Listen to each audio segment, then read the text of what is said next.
and welcome to Champion Your Culture, the podcast where we dive deep into the heart of leadership and organizational culture. I'm Ryan McCarty. And I'm George Rogers. Together, we're here to guide you on a journey of personal and professional growth. Every week, we bring you insights, stories, and strategies to help you and your company thrive in today's dynamic world. So whether you're leading a team, running a business, or just eager to make a positive impact, you are in the right place. Let's jump right into today's show and champion a culture of purpose and passion. Welcome to Champion Your Culture.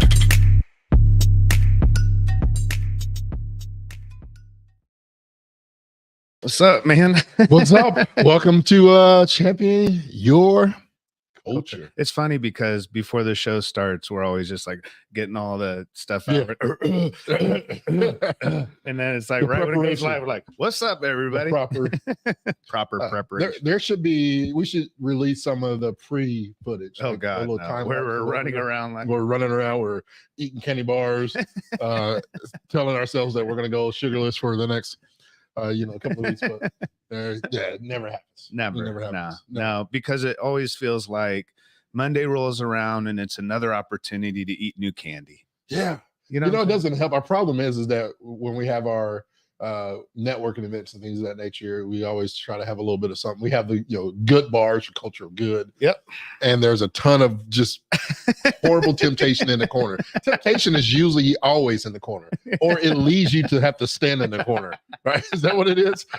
There's temptation in it. Is there a song? If not, we should have a song called "The Temptation in the Corner." Yeah, or just call it "Standing in the Corner" because that was me. Yeah, man. because there would be some. How many times was you just looking at two walls? Man, you know what I'm saying? I probably stood in the corner more than I actually stood in the classroom. Literally at school, and then you get home and get in trouble, and it's like double trouble. On our topic today about conflict, there was always conflict in my house. Yeah. Whether I did it right or wrong, there was always some type of repercussion. Like it was like, damn if you do, damn if you don't. Right. That was what the famous saying of the household by Deborah Beasley. But one of the things when it came to standing in the corner, my mom got really creative. And I don't know if anybody's listening. It probably needs to be brought back. Yeah, I think there's a few things that should be brought back. I think there should be discipline.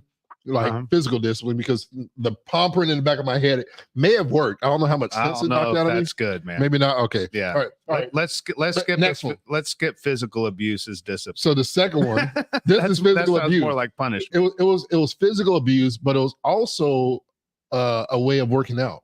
Yeah. So when I used to stand in the corner after so long, you do it. It means nothing. Like you just master it, right? Right. You start thinking about things that you were going to be doing after you get in the corner.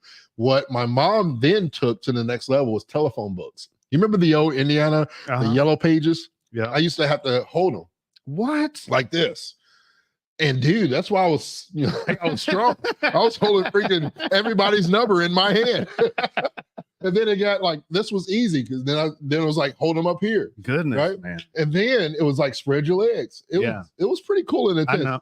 I think I should bring that workout back. Yeah, everybody maybe the workout, but I don't love the idea of like working out as part of discipline, because then we associate getting in trouble with working out, and therefore going to the gym feels like you're in trouble, man. Which honestly, when I go to the gym, I do feel like I'm in trouble. Yeah. So okay, I get it.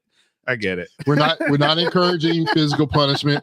We're not encouraging you to beat your kids, or your significant others, or your employees. Or your it's all love here. Coworkers. It's all love, for sure. But sometimes you got to do what you got to do. Joking. Sometimes in your head when you're at work and you're feeling the tension of what conflict is, you think about those things. Yeah. So we had a time conflict and had to move from Mondays to Tuesdays. Before our show was on Wednesdays. So we're kind of like the show where you got to dance and be there for it, but also you can listen anytime on Spotify. So again, I just want to thank everybody, because I know sometimes it gets difficult to schedule being with us live, and we appreciate you jumping on with us. We got a really great show today. But I wanted to hear from you, George. How was your weekend, kind of 420 and all that? That happened on Saturday. Saturday. So I mean, I've had it was a long week. I was in Austin, Texas. Yeah. For Work Human Live conference, a really great conference. I met Issa Rae cool. and Baratuni. Nice. And Baratune, lovely actors, writers, black actors, writers that are doing great jobs. She was just in the Barbie movie. Yeah. As well as what was the other one? Like American. The with the movie. Yep. Yeah. American Made or no. I'll think about it. I know what it is. I'll think about it. I got it. And so was able to go there last week as well. While I was in Austin, Texas, I was getting all these notifications on my Citizen app. American Fiction. Yep. Thank you. And they found a couple of bodies in the river there in Austin, Texas. I was a little worried. There's actually while you were there. Yeah, I got a notification when I got on the airplane that there was a potential serial killer there. So safety to all those. Did you ever find them? I don't know. When did you leave? You know what's funny is like, man, if this stops in the river and I left as fast as I could. Did they ever find the serial killer? No, actually, no. Nope. Actually, no. And I'm back in Indianapolis. That's wild. Yeah. I was only in the conference and the barbecue spot outside of the conference. Yeah. And then you may have found me playing drums on 6th Street. It was fun. Shout out to the piano bar there. That's cool. And the crew there. But then I came home for a few days. And then I went to Chicago Friday. Yeah. Met up with some friends, went to an event there, and then drove over. It just so happened it was, Milwaukee's only like an hour and a half or so. Right. So I was like, man, what can happen in Milwaukee on a Saturday? Yeah. And our Indiana Pacers showed up in the second half for the Bucks and Pacers game. Yeah. We were there physically. Yeah. But probably not mentally. We got a young group. Yeah. That's developing. It's going to take a second, but we won 4 out of the 5 games through the season. Yeah, but it's the regular season is different than postseason. Yeah, but they didn't back in the day. Our Pacers, did they? No, but they did. They only missed. I think he only missed one of those 5 games. Well, no, I'm talking about in last Saturday didn't have them. Interesting. And I think they play a little bit better. It's crazy how I'm not saying that they're better off. Without Giannis, he's once in a lifetime. He's a Sean Kipp type dominant player version, in the paint. I would say Akeem Olajuwon. He's not that great. I wouldn't push that. That's whoa. Pause that.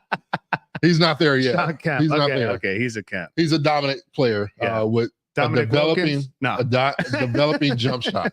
I ain't hating on him at all. I would take him on my team. Oh yeah, without a but doubt. He's not. He's a Robin in my opinion. Yeah. He needs a Batman. Yeah. And they got Dame over there who obviously put up 35 points in the first half. He didn't score in the second half. He didn't have to because the lead was there. But credit that some to the defensive scheme. He missed all his shots. Obviously, he had more turnovers and fouls. I'm looking at the bright side of the Pacers game there.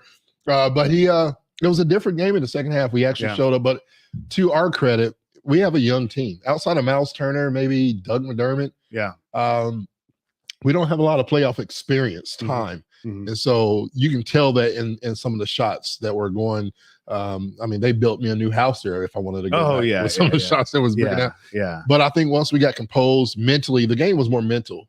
Isn't that true though? That the game is a lot of it is mental. That's what because at that point you have this. You're obviously there because you have the skill set. Yeah. To get to the next level. That's why everybody breathes off of Jordan.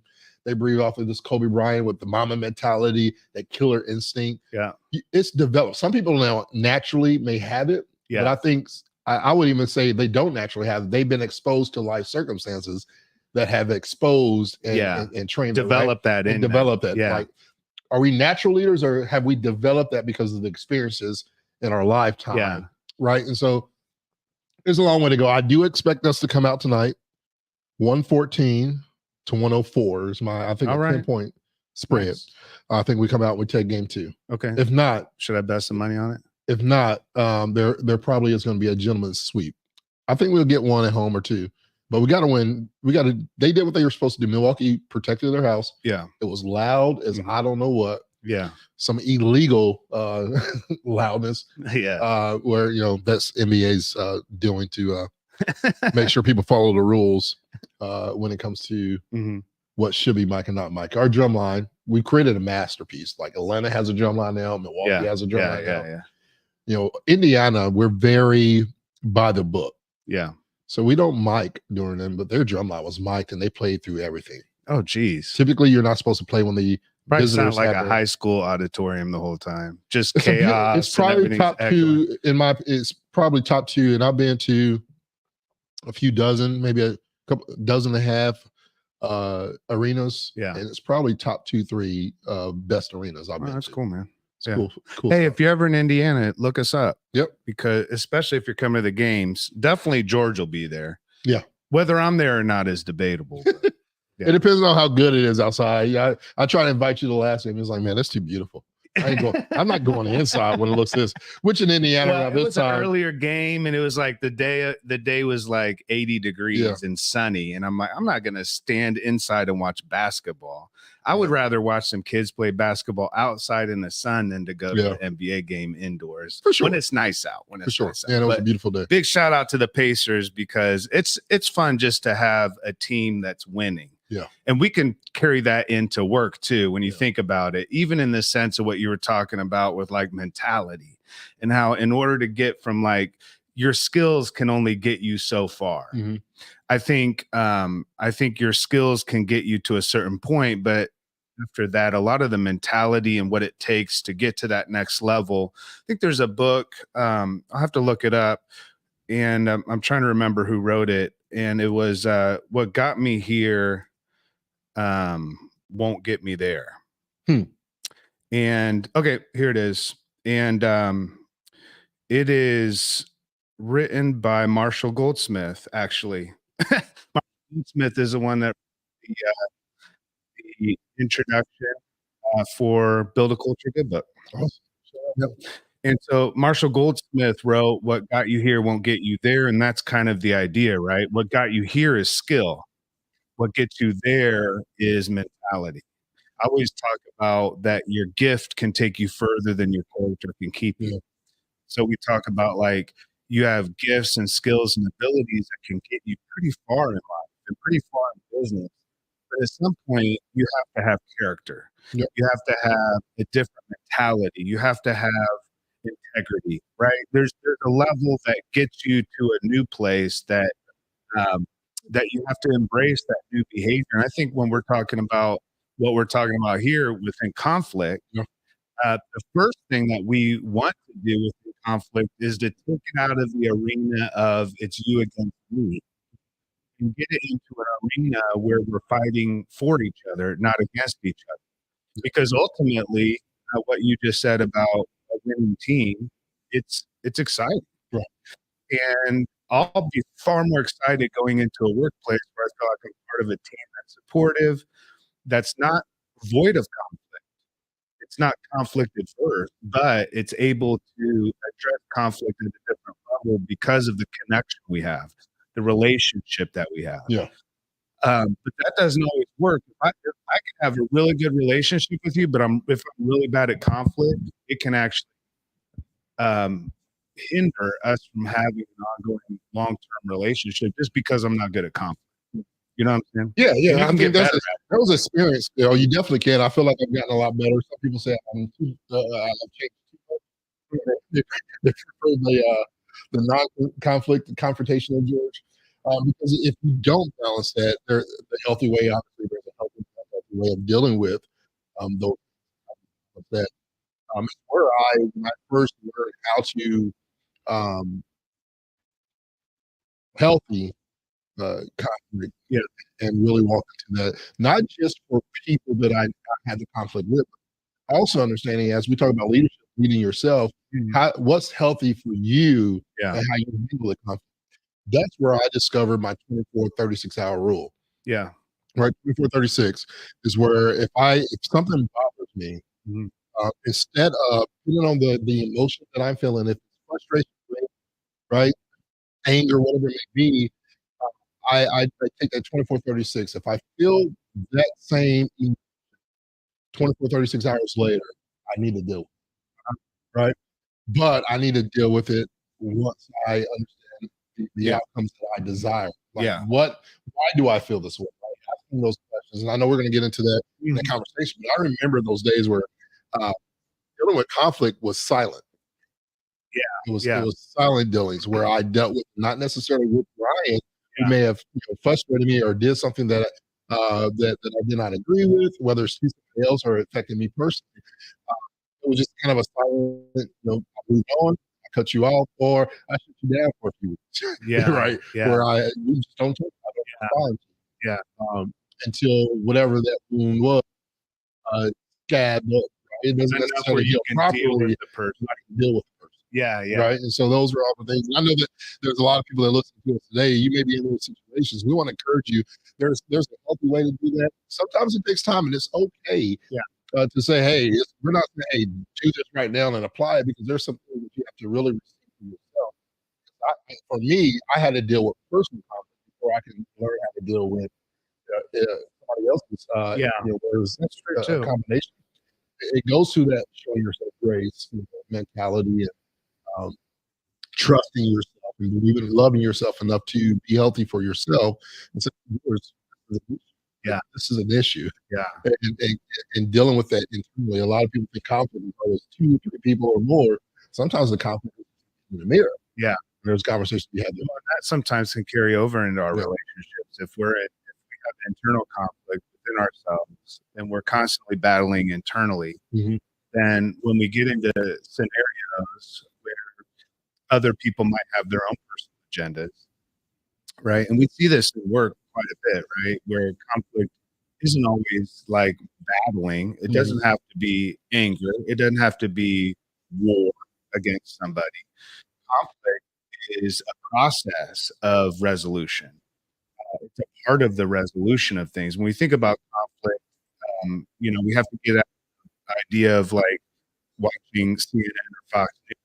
I'm saying like the conflict in Gaza. That's a different type, of conversation. We're at work. What conflict usually stems many times from is some type of personal agenda or personal idea or someone's opinion that's not being heard, or somebody feels like they have the right way to do something and someone else isn't doing it that way, and that creates this, this moment where we have the opportunity for that conflict to be a recognition that there's resolution.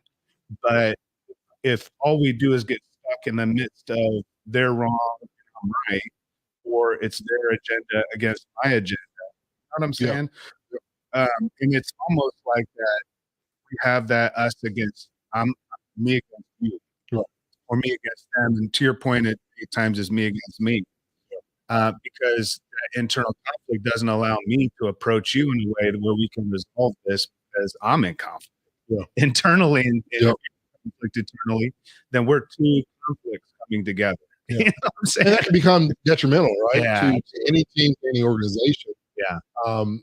If it's not resolved properly. Yeah. And I think that's how do you create a culture of dealing with conflict? How do you create that open? We talk about open forward, feedback. We talk about that constructive forward versus criticism, conflict. But dealing with the conflict in the workplace could be a beautiful thing. Right? It's all about perspectives, and you have opened my eyes out to those things. I used to look at change in a different way. Yeah. Right. And it's all about the perspective that you see. People, if you have a negative perception of what conflict is, based upon my leader, there's confrontation, conflict, it always goes into a negative. It's really about leadership, how we lead people to believe what change is, what conflict is. And to start with, so that we know what to deal with. Like, I'm not going to take a BB gun to a big conflict. I need to even know what conflict is to begin with, to your point, like, to know that, we have the opportunity to allow some of these things that would have normally created a negative emotion. If it's a healthy relationship, it affords us the opportunity to recognize, oh, this is a moment for us to come together and work through this. But if we're not mature in our sense of who we are, if we're not sure of ourselves, then when we get into conflict, we're constantly trying to prove ourselves. And this is a tough conversation, because in work you don't want to lose many of the arguments, or ego gets involved. You know what I'm saying? Right. What do people perceive about me? What will people perceive if I allow this person to win in the midst of all of this? There's a whole lot around that. There's a lot of uncertainty and fear around work, and so within people are avoiding conflict because they're avoiding being vulnerable many times because of the uncertainty with work, layoffs. People have that in the back of their mind all the time. Sometimes you just rather, as you're talking about, just kind of let it scab over. The problem is, the more we do that, the more callous we become to others. Yeah. The more hard our heart becomes. We can't no longer we cease to be able to bring our soul. We just can't do it. Right. Like if I bring my soul to work, my soul is going to get into some conflict. Right. There's going to be moments where there's disagreement. There are going to be moments where we don't mind. Yeah. Right. There are going to be moments where your perspective and my perspective are different. And in some instances, certainly, like let's make a decision together, and we've done that. Culture of good. And there's other times I'm like, I really feel like we're this way. There's other times you're like, I really feel, and if I hear your voice, it's like, it's not just like, this is what I think. It's like, I really believe this.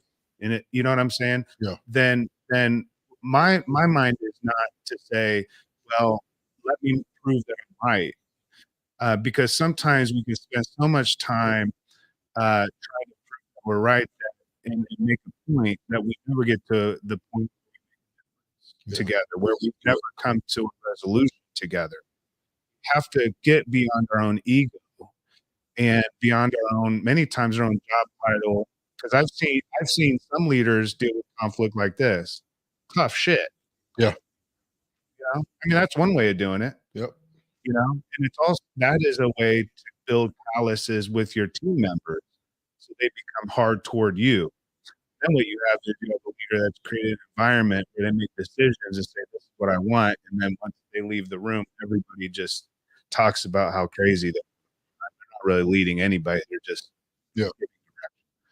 You said a word multiple times, and this is key number one, moment number one of today's podcast. I'm sure we have many of them, but you call them moments. Yeah. I think that's so critical. It reminds me of Deion Sanders. He always says, I don't have bad days. Yeah. I have bad moments. Yeah. I may be conflicted with a certain thing, but maybe an hour, but I refuse to say I've had a bad day. I don't like this too much to something. Yeah. Well, it just takes over. But if we think about it, sometimes we allow those moments to really take over. Now there are some things, right? There's life, there's like uncertainty, there's tragedies, there's traumatic experiences that you have. Yeah. But when it comes to a trivial conflict at work or different, right, where you take in what it is, deal with it accordingly. I'm going to talk about how to deal with or manage a conflict within the workplace. We're going to get into that with some of these concepts I'm excited about learning myself a bit more. We kind of talked about the last few days. This has been a conversational topic for the last 3 weeks. So I'm glad we're having this conversation. But you got 4 steps here, 4 that we're going to break down. Can you elaborate, kind of introduce a little bit of what this is and how it can be used, especially in the workplace? Yeah, and I just want to kind of give a background in terms of when I was introduced to Government Institute. So I certified through Lark Song Coaching Academy out of Marion, Indiana. You should check it out. Shout out to Lark Song and Megan and Gilmore and all the amazing just team there that helps to grow a culture of coaching that I've seen is probably the best representation of leadership in terms of people skills, and a big part of what was introduced through Lark Song to me in the coaching academy that I went through. My cohort was this idea of the 4 horsemen. And the 4 horsemen of the apocalypse, in terms of as it pertains to conflict, is something that was introduced to the Gottman Institute. The Gottman Institute focuses primarily over the decades on marital relationships. partnerships in terms of that type of more of a romantic connection. But what's interesting, Megan Clark's coaching academy and the work that I learned there is that the four horsemen and that idea is really how we all approach conflict in four different ways. And it can summarize very unhealthy ways of approaching conflict, but also it gives us the opportunity to look at, okay, what is the healthy side, right? We know that our strengths have weaknesses, right? Right. If my strength is ideology and I come with ideas all the time, my weakness is going to be I probably bring too many ideas to the table and I need to chill out, right? So each one of these has an initial unhealthy approach to conflict, or just really, I would say not even unhealthy at the onset. It's just a natural way. Each of this kind of lean, what I've learned is lean in the direction of one of these four when we're in conflict with people. And that can be different with our spouse, it could be different at work, but generally we kind of are creatures of habit within 40. So I'm going to read the four, I'll put it up on the screen, and then we're going to break it down over time. So if you're watching, you can do a screenshot. We'll put this out later as well. I grabbed this particular image off of Brene Brown's website. So I just give a shout out. This is actually from the Gottman, so she teaches this as well. So four horsemen of the apocalypse in relationships and how to stop them with our antidotes. Right. So the first is criticism. The second is contempt. The third horseman is defensiveness. And the fourth horseman is stonewalling. So I'll give a little bit of a description for each of these. And maybe you take a moment to kind of think through, because you shared a little bit earlier about how you have historically approached some of the conflicts. So let's just talk through this. We know what criticism is, right? It's attacking somebody's character or their personality rather than addressing the specific behavior, right? So if I'm at work and we're working together and I feel conflict because maybe you're not getting work done at a certain time, right? And I start criticizing you, you're a procrastinator, right? Why are you such a procrastinator? You know, Yeah. that's one of the horsemen, right? So it's almost like focusing on the behavior, or rather focusing on the person, and attacking them in a critical way rather than looking for what is the behavior that actually needs to be addressed. The second thing is contempt. So the most destructive way or the most destructive path in terms of the four horsemen involves a feeling of superiority over the person or disdain. Yeah. Right? People get this at work because they have authority or position or title. They feel superiority. So when it comes to conflict, they're just like, like disdain. I'm not dealing with you today. Many times it can be like hostile humor or mockery or sarcasm. You can feel that from somebody at work.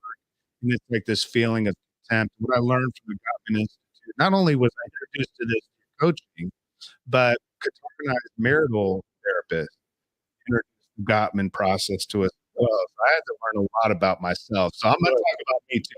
I'm going to talk about you. George, let's find out how you deal with conflict. So contempt, what I learned is that once we get to a place of contempt in our marriage, that's a place almost not of no return, but it's a marker of potential kind of a crack or a fault line in a relationship. Contempt is not where we want to be, where we don't have any interest in working toward resolution. Yeah. Defensiveness, that's me to start. I start with defensiveness because I'm not perfect. Oh yeah, exactly. How could you assume I did anything wrong, right? But reacting with defensiveness when we feel attacked when there's conflict. You know what I'm saying? And so it often leads to the cycle of blame. And when we say cycle, it's much like a washer. Cycle into a game and we're going back and forth. And an example of that, it's like, it's not my fault. You're the one that messed up. Yeah. You know what I'm saying? Or like pushing the blame off to somebody else or, coming up with, I didn't do that. Or, trying to just kind of defend yourself right from the beginning. That's what I start doing right away. And then I move into the next one, which is stonewalling. Oh boy. I don't even think we need to explain this one, but it involves withdrawing from interaction. It involves like shutting down communication. Right? We turn off the on-air button. We're no longer on air. I'm a stonewaller. Stonewaller, right. It often occurs in response to being overwhelmed or flooded with emotion. Mhm. So when we're flooded, you think about it, we want to build it again. And many times we need to take some time. We'll talk about how to deal with each of these, but within stonewalling, we can kind of go back from stonewalling. Within stonewalling, you need to take a break. Yeah. So many times when you need to take a break, you feel like you're shutting down. You stay in shutdown mode rather than the path toward a healthy way is saying, I'm not going to stonewall, but I'm going to give myself space to collect my emotions, to collect my thoughts, because you may not be somebody that wants to get right in the midst of the conflict with the person in the moment. And if the person that you're in conflict with knows this about you, it's their role to give you that space. Yeah. But when the person doesn't know that this is what you do, and not giving you the space to do it in a healthy way where you can take breaks and not an avoidance of anything, not a shutdown, but a pause and a break. Yeah. But you can have that. That's where this communication comes in, and that's what was really helpful with Qatar and I within our marriage. But I see this within work as well. It's really important to be able to understand how I deal with conflict, and what we need from each other. Because if defensive comes up at me, the worst thing for you to do is say, "Look, you're being defensive." Because what's that? Criticism. You see what I'm saying? You're focused on me. You're being defensive rather than this is what I hear from you. How can we work through this together? Right. You know what I'm saying? Yeah. It's a more adult way of dealing with what many times feels like a very childish process. Like we've never really been taught how to do this. Yeah. I think it goes on to saying this is very important, and I'm gonna bring a different perspective so that we can really dig into this. Mm-hmm. When it comes to conflict, for that defensive person or the stonewaller, for me, and I'll speak as a stonewaller. You can come from the defensive side, and we can kind of match up with. Yeah. Right. But from a stonewaller perception, the reason why I, and I'll say I because I don't want to speak for everybody, but reasons why stonewalling beginning for me is because the outcome is always run into the defensive. Right. Yeah. So what's the purpose of wasting my time when I already know the solution? Yeah. Or the outcome. So which is basically you just need to admit that you're right. Because you felt like no matter what you try to do, your perspective isn't going to be heard. Exactly. Yeah. So you just accept whenever there's conflict, you just accept the reality that there's not going to be any outcome that is going to feed. Right? And it doesn't necessarily, for one, that I can say is it's all conflict for me, all stonewalling is not because I'm right. Yeah. I may have misunderstood. Yeah. I'm okay with it, right? Yeah. But having that conversation to be understood, to understand why, but also be acknowledged that, hey, I understand, for instance, Ryan, you offended. Yeah. Right? Hey, George, I'm sorry you felt this way. Yeah. This is what I did. This is why I did. This is what I mean. Yeah. Having that understanding, it still doesn't feel good for a stonewaller. Yeah. To say, man, I got up and frustrated about something that was acknowledged. And also, how can we do this differently next time? How can we do this differently? How can we? Yeah. So that's the difference. A lot of times we're using I and you, and I like the I more than the you. Anytime you're in conflict and you're using you a lot, you know you're in attack mode. Many times it's critical. Many times it's defensiveness. But the we want to within conflict get from a place where we say I until we can say we. Anytime we're saying you, we're staying out of I and we, and therefore we're not going to be able to resolve that. But I agree with you. The question I would have for you is what do you get out of walling? that is a reward for you? I mean, typically, I don't think there's a reward in stonewalling because what happens is that you typically, I relate it to a trash can that's overflowing, right? You keep all these small because you don't deal with it. Right? Sure, somehow you're getting an instant reward because you were saying, right, you move fast. Right. Yeah. That's the thing. So that's what I mean. We can get to the reward, then we can say, okay, if that's what I want, that's okay. There are going to be moments where it's not worth getting into a deep conflict to resolve something. Sometimes we have to also set boundaries. Okay. So I just want to say this: when we have toxic people in our lives, we're not talking about how to deal with toxic people today. Yeah. When we talk about how to deal with toxic leaders, that's not conflict. That's a lack of boundaries. Yeah. Okay. And what boundaries are the distance that I can love you and myself at the same time. That's what a boundary is. That's what needs to be set up in terms of what we're talking about with toxic leadership. So I don't want our listeners to hear this and think, okay, I've got a really toxic leader, so I should never shut down, right? You know what I mean? Or never be critical, or the question is what's coming up in us when we're in conflict within us. That person didn't put it in us. What comes up in us in conflict was in us before we were in it. So we have to think in terms of like, what am I gaining out of stonewalling, or what am I getting out of being defensive?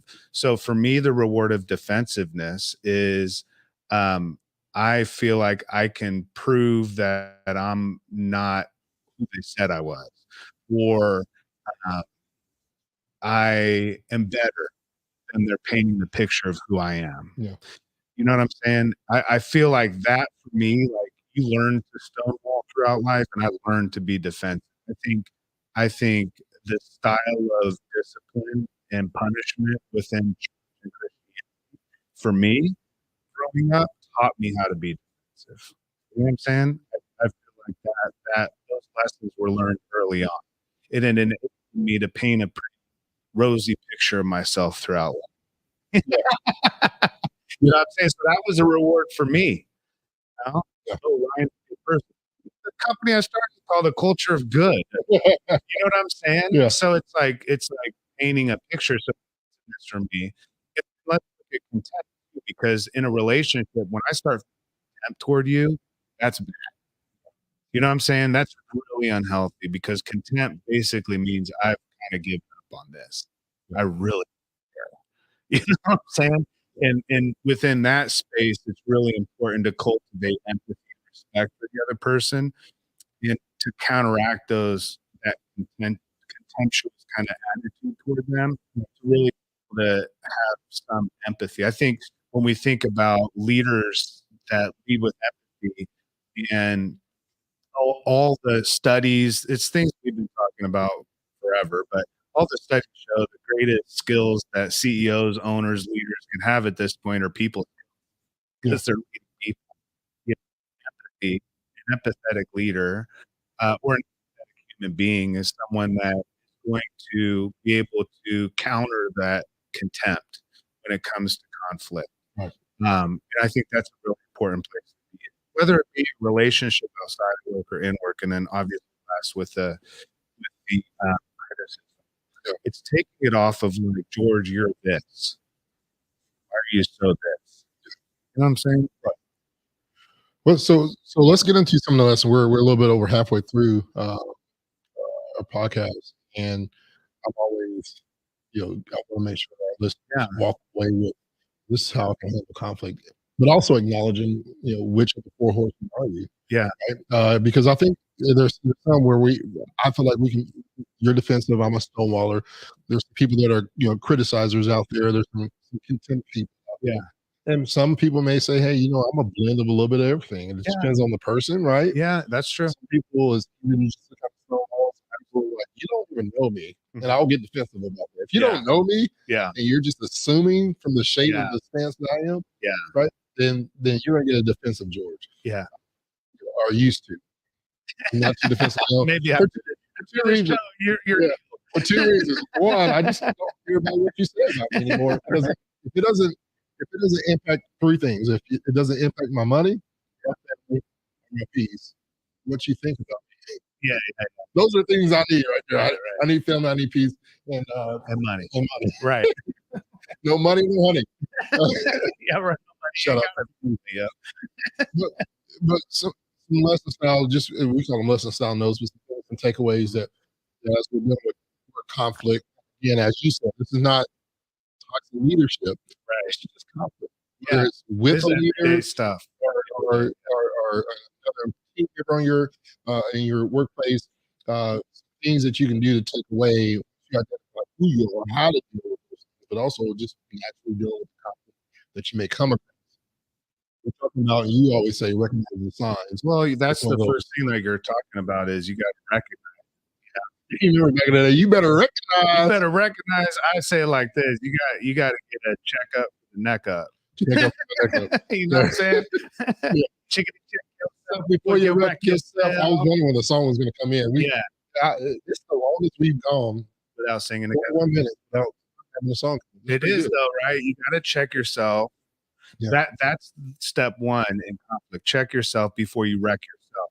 Within conflict, anytime it doesn't work out well, you wreck it yourself. I think take responsibility and say, not necessarily like it's all your fault, but take responsibility and say, right, at least recognition to your point of like, what do I lean more toward? We could do this within specific spaces that we find ourselves in, be it work or home, like we're talking about. It doesn't mean that we stonewall everywhere with every relationship. We might be defensive at work, and we might stonewall with our spouse, not stonewall with anybody else. It could just be the dynamic of our relationship too. And so we have to ask ourselves now again, is this working for me? Yeah. And not only has this worked, but is this working for me? Is this going to work for where I want to be? Right? Where are we headed together, you and me? Where is that relationship, myself and that person? And when conflict arises, how do we see or like recognize it? Am I stonewalling right now? And the more I learned and studied these people, the more I saw it coming up in myself. You know, I was like, I could smell the horse coming from a distance, man. Yeah. I was like, okay, here it comes. And at first, it felt like the defensiveness was even worse because Qatar didn't know what she was doing either. So we were like, you know, trying to point out each other's like, you know, that you being that horseman. Like that's the worst thing to do in a relationship. Like, do not go home. Here comes the defender. Yeah. Trotting on your horse. Yeah. There you are being critical again. Like, what are you talking about? You're the critical. You're critical. You're critical. It's like everybody's like has to take a moment and pause. You wreck yourself. Wreck what's going on, and being willing to take a pause, not your thought, because they're scattered. A lot of times we're reaching and grabbing straws, and we're not really in the sense of control of what's happening internally. And then to your point, when there's conflict internally, it's going to come out. But whatever's in us comes out of us. There's no way overflows, right? Yeah, there's no way the bottle itself. Yeah. I think that's where you find I always say, I mentioned the whole trash can analogy. For me as a stonewaller, it's like throwing trash, whether you ball it all the way up or just let it in there. If you don't pick up the trash, eventually it's going to overflow.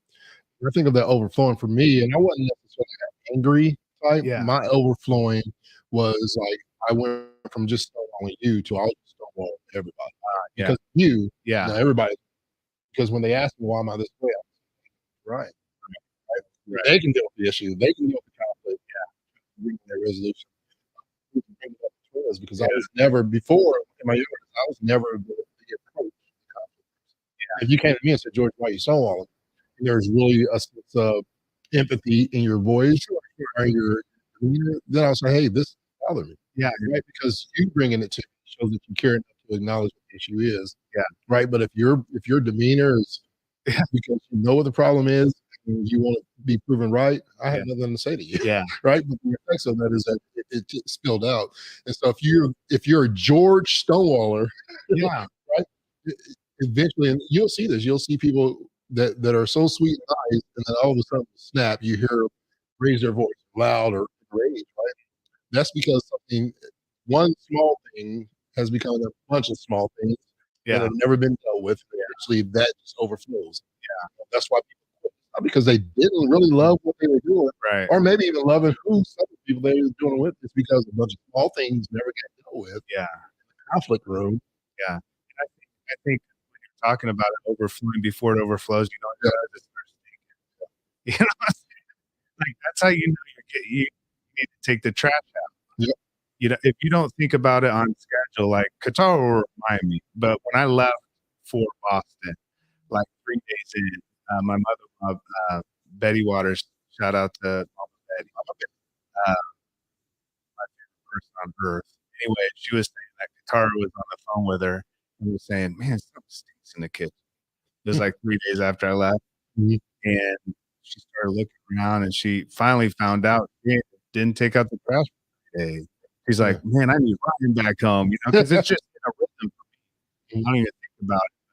But sometimes we like try everything we can to avoid it by spraying it with breeze and like putting baking Candles soda out, over baking it, soda, putting candles, and the garbage is still there. Yeah. I think it's really important to recognize what's going on internally within ourselves first, and then showing up to work, like being able to bring our soul to work. Also, doesn't mean we're going to do this perfectly all the time. We're not going to hit the mark. We're going to get into conflict. Qatar and I get into conflicts to this day. I'll be defensive. Or I'll stonewall. I like the stonewalling too. I'm kind of a professional at that too. I'm bivocational. You don't discriminate on any horseman. No, I've been working on all my horse riding skills, brother. I've been riding these horses my whole life, you know. And man, what a mind opening thought being able to say, okay, more than just how to deal with conflict. This is really a self recognition. This is self awareness. And when I'm self aware, even if the other person doesn't know how to deal with what I'm self aware, I can deal with me. I may not ever be able to deal with the other person. I can always deal with me. And I think showing up, bringing our soul to work, and bring our soul to home, bring our soul to being a mom or a dad or a boss, wherever it is. When we bring our soul into that situation, being able to say, "How do I best have a healthy relationship with this person?" Yeah. Cannot. Again, if it's toxic, maybe not. If the boundaries keep, you know, being set and they're not honored, maybe not. Right. But when it comes to your everyday conflict and how you deal with it on a day to day, to your point, it builds up over. Then all of a sudden it turns into like George shutting down, or Ryan shutting down, or me starting to get real critical at everything at work. Have you ever noticed that? Well, that's interesting because you said it kind of grows and expands and you'd start to stonewall everybody. I've seen people get critical with one person, then all of a sudden they start getting critical about everything. And then they're critical about the whole business. Yeah. They're critical of every leader. When that one thing is resolved, there's nothing else. I had an employee in our retail days like that in our Walker store. I won't mention his name. I still love him. But I will I'll send this clip to you. Yeah, it's like that, right? Sometimes it becomes more than how you deal with the conflict. Sometimes it becomes almost second nature to how you deal with life. You know what I'm saying? I've got a crazy shit in HR. Can I do it real quick? Kind of wrap it up. All right. So this is crazy shit in HR, brought to you by the Culture of Good, powered. This whole podcast is powered by Culture of Good, and if you want more information about that, go on to cultureofgood.com. But this is crazy shit in HR.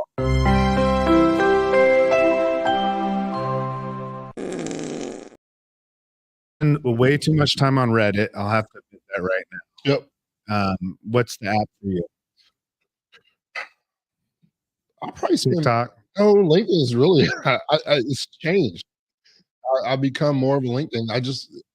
I've gotten away from the drama and it's so peaceful. I like good professionalism. Yeah. As far as outside of LinkedIn, probably TikTok. Yeah. I don't know. I flip around. Sometimes. Let's look at what my phone is. And, oh boy.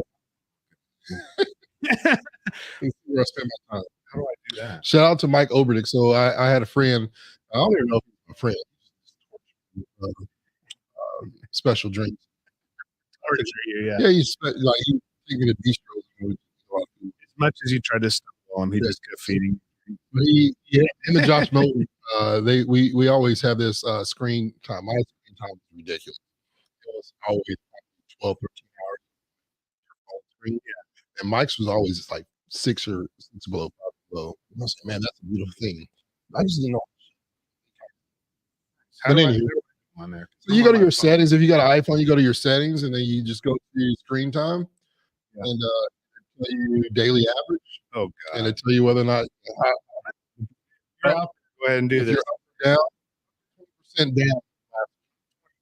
21% down from last week, which means I beat you. And your total hours are probably over 10, though, right? Nope. Oh, 5 hours. That is good. 30 minutes. That is good. 5:30. So then if you click on see all apps and websites, it'll tell you. So my top messages. I'm actually shocked. Facebook. This is just today, I believe. Microsoft Office emails in my test. Then my Gmail, Safari, and then X is Facebook and X. I don't even have TikTok. Okay, look at mine. Number 1. Probably because you're just scrolling real. I'm not. It's today. So TikTok. Now you can go Instagram. Which week? You looking at the week? I'm doing the week. Yeah. Yeah. Do the week. TikTok, Instagram, messages, Reddit. So there you go. I mean, I got Chrome in there, and I got Spotify. I don't know why Chrome's there. Web searching. Interesting. Searching for Reddit. You read it on Reddit. Yeah. And yours is? Messages, Snap, Facebook, Tesla, LinkedIn. That's weird. Well, I'm always I use my computer most. That's interesting. Anyway, check this out. So I was on Reddit. All that to say this. And for Craziest Shit in HR, this is a post by a car wash. I won't mention the name of the car wash. Workers. We've read a few of these, but I want you to notice what's going on, right? It says workers needed. Please do not apply if you oversleep, have court often, do not have a babysitter every day, have to get rides to work rather than our workday begins, later than our workday begins, experience flat tires every week, have to hold a cell phone all day, or will become an expert at your job with no need to take advice after the first day. Must be able to talk and walk at the same time. Must also remember to come back to work after lunch.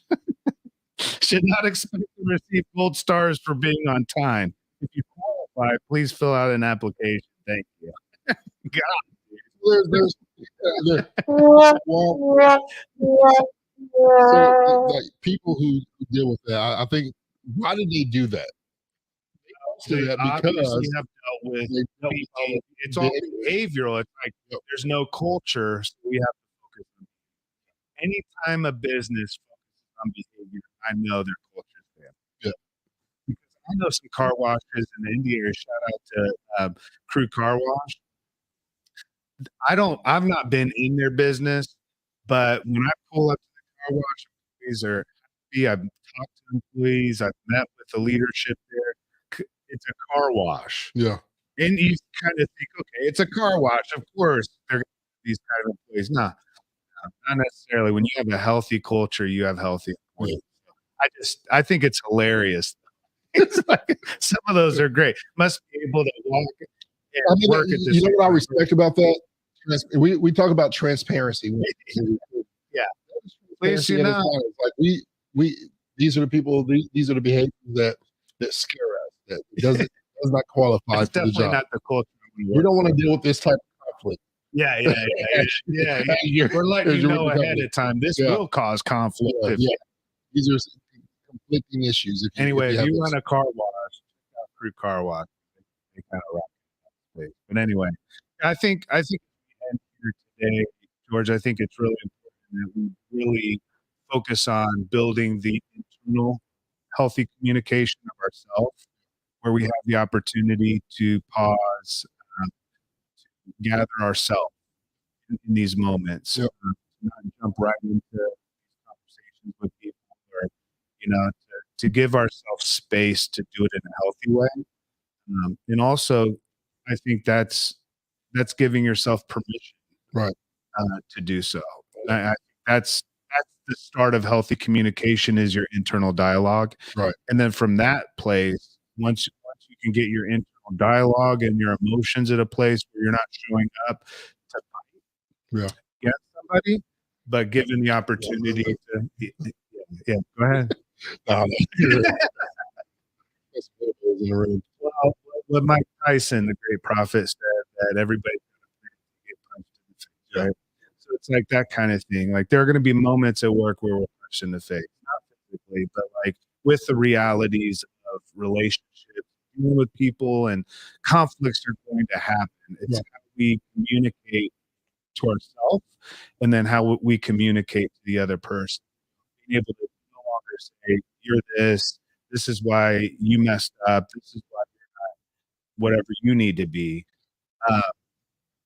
Going to a place where we say, "This is how I feel in this moment. This is what I need. How can we work together toward," right? And that takes practice. It's a relationship, and nothing happens every day. It's that the relationship. So you're saying, in building that healthy culture, one, I think it's important for especially stonewallers, but in general, just to make sure that you take that approach of understanding. One, you can pause.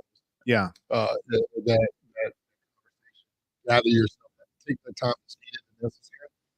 For me, I do that writing it down became easier, writing down some of my thoughts. I'm dealing with it, especially as I mentioned at the beginning of the podcast, at 36, me seeing what I was frustrated with helped me realize, is it worth it? Yeah. Was it George? Right. And because it's the belief of always,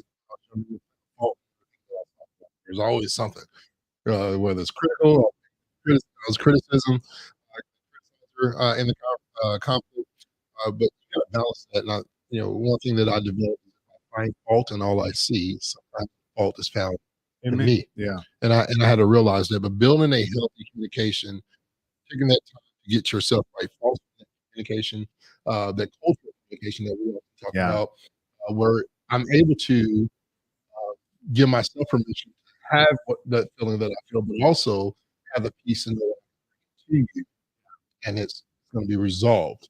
Maybe it's not going to be resolved between just you and I, because there's some we're not seeing something. Sometimes that too. That's why sometimes, hey, we're not getting through this. Let's bring the perspective.